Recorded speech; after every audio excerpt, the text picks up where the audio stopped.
આ જે ખહુરિયો શું નામ છે આનું મૈપત ભાઈ આ ચોરને જેટલું બી ફંડિંગ થયું છે આજ સુધી એ ફંડિંગનો આજ સુધી એની પાસે કોઈ હિસાબ માંગ્યો? આ ફંડિંગ નો હિસાબ માંગવા વાળો વિદેશી તું કોણ? તોય જો તારે હિસાબ જોતો હોય તો વયો જજે અહીંયા કણે આશ્રમ છે ને, આશ્રમે વયો જજે બરોબર. તને બધા ફંડિંગ નો હિસાબ મળી જશે, એક રૂપિયાનો બરોબર. એટલે પેલા પૂરું જાણ, પૂરી જાણકારી લે અને પછી વિડીયો બનાય બરોબર. બાકી તારું જે કામ છે શાંતિથી કામ કર, બાકી બધું જાણ અને પછી વિડીયો બનાવજે હો. હિસાબ જ્યારે એક ભાઈએ માંગ્યો આની જોડે, પેલો દિલીપ ચોર ચોર દિલીપે ચોર, પેલો મામો દિલીપ, અને આ એ ચોર મૈપત એ ચોર, ચોર ચોર મોસેડે ભાઈ. શું ઓલો ચોર ને ફલાણો ચોર ને? ચોર તો તમારો ઓલો વિદેશી દલાલ છે. ઓલા નેવ પંખા ટેબલ ને લઈને વહી ગયો ને એને ચોર કહેવાય. કોનો ચોર કહેવાય? નેવ પંખા ટેબલ ને બધું જે લઈને ગયો ને તારાપુર માંથી, એને ચોર કહેવાય, વિદેશી દલાલ બરોબર. એટલે પેલા જાણ કોણ ચોર હે પછી બોલ. ભાઈ આ બે જણા ભેગા થઈને પબ્લિકને લૂંટી રહ્યા છે. આ પેલો આ મૈપત ભાઈ, મૈપત તારી જોડે સ્પ્લેન્ડર બાઇક હતું જેની ઈએમઆઈ તું ભરતો હતો, તો ભાઈ તારી જોડે આટલી મોંઘી મોંઘી ગાડીઓ ક્યાંથી આવી? મોંઘી ગાડીઓ ક્યાંથી આવી? તારે પાસે 5-25 ઉછીના માંગ્યા હતા? તને કીધું તું કે મોંઘી ગાડી લેવી તો 5-25 ઉછીના દે એમ? મેં પછી તને કીધું વિડીયોમાં, તે હા વિડીયો જોઈ લેજે તું. પહેલા ચોખ્ખા શબ્દોમાં કીધું હે કે મહિનાની કમાણી કેટલી છે બરોબર, સોશિયલ મીડિયાની એમાંથી કેટલી કમાણી છે અને એમાં સેવામાં કેટલા વપરાય તારે ત્યાં જોવા જઈએ.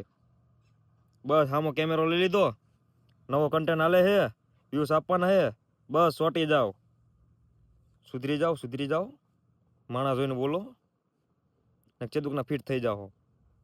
તારા અને તારા પરિવાર જોડે તું ઇમોશનલ વિડીયો બનાવીને બા તમે ક્યાંથી આયા, બા તમને શું તકલીફ હતી, બા તારા મમ્મી મરી ગયા, તારે આવું નથી, તું નહીં આવે.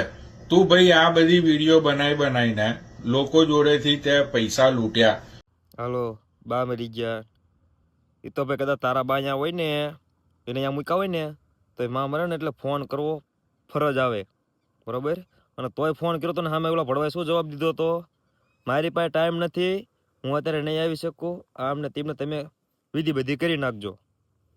હવે તમારી માનું જો મૃત્યુ થાય ને તોય તમે ન આવી શકો ને, તમારે મરી જવાય. તોય પાછો તારે એનો વિરોધ કરવો છે, તમે ફોન કરો ને આવું કોણ તેવું કહો, કેવું પડે. અને જે ઓલું પહેલા કીધું ને બા વાળું કે કોઈક આવે તમે વિડીયો બનાવો હો કે બા તમે ક્યાંયથી આવ્યા, શું તમારું નામ, એ બધું પૂછવું જરૂરી છે બરોબર. કેમ કે તમારા મા બાપે તમને આવડા મોટા કર્યા, તમે મોટા થઈ જાઓ, તમારા લગ્ન બગન કરાવી દે એટલે તમે એમને હાંસવો નહીં, એમને આશ્રમમાં જવાના દી આવે એટલે આ હાટો તમને મોટા કરે બધાય. એટલે હે ને આ વિડીયો બનાવવાનું એક જ કારણ કે તમારી જેવા હે ને કોઈક આવા હાસવે મા બાપને, સમજદાર હોય ને એને વંદન. પણ એ પૈસાનો હિસાબ શું? પણ ભૂલ તારી નહીં ભાઈ, કારણ કે દુનિયાની અંદર ચૂતિયા બનાવનારા તો 1000 લોકો હોય છે, પણ જે ચૂતિયા બને ને સૌથી મોટા ચૂતિયા હોય છે. પણ આમાં સૌથી મોટો તો તું જ છો બરોબર. એકવાર તારા વિડીયોમાં જઈને કોમેન્ટો જોઈ લેજે એટલે તને ખબર પડી જાય હો.